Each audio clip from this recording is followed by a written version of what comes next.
Hi friends, அனைவருக்கும் வணக்கம். இன்றைக்கி இட்லிக்கு என்ன சட்னின்னு பார்ப்போம் வாங்க. சுட சுட இட்லி வச்சு அதுக்கு இன்றைக்கி என்ன சட்னின்னு பார்ப்போம்.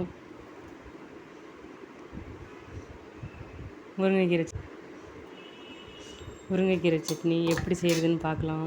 முதல்ல டேஸ்ட் பண்ணி பார்ப்போம் எப்படி இருக்குன்னு. சூடான இட்லிக்கு இந்த முருங்கைக்கீரை சட்னி சுட்டு சாப்பிட்டோம்னா எத்தனை இட்லி வேணாலும் சாப்பிட்லாம். 10 இட்லி சாப்பிட்டாலும் பத்தாது, அந்த அளவுக்கு டேஸ்ட்டாக இருக்கும்.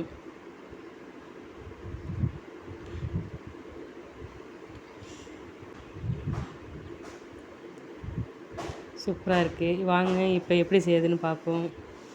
கொஞ்சமாக ஒரு சட்டியில் எண்ணெய் ஊற்றி சீரகம்,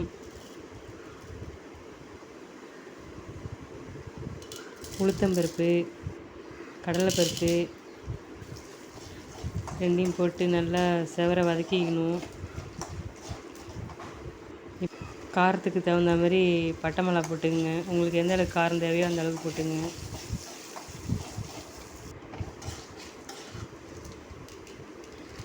போட்டு இதையும் நல்லா வதக்கிக்கிங்க. இப்போது பூண்டு, சின்ன வெங்காயம் உங்களுக்கு எந்த அளவுக்கு தேவையோ அந்த அளவுக்கு போட்டுங்க.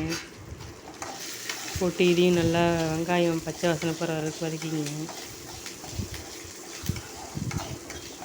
இது கொஞ்சம் வதங்கினோடனே தக்காளி போட்டுங்க. தக்காளி போட்டு வதக்கிட்டு கொஞ்சம் தேங்காய் உங்களுக்கு எந்த அளவுக்கு தேவையோ அந்த அளவுக்கு போட்டுக்குங்க. தேங்காயும் போட்டு நல்லா வதக்கிங்க. எல்லாம் நல்லா வதங்கிடுச்சு. இப்போ 2 கைப்பிடி அளவு முருங்கைக்கீரை போட்டுக்கணும். நான் 2 கைப்பிடி அளவு போட்டிருக்கேன்.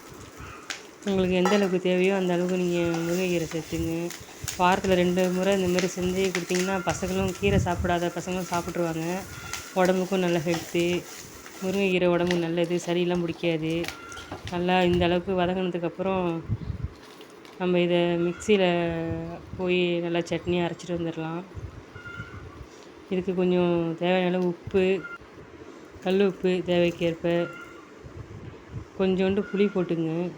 டேஸ்ட்டுக்கு நல்லாயிருக்கும்.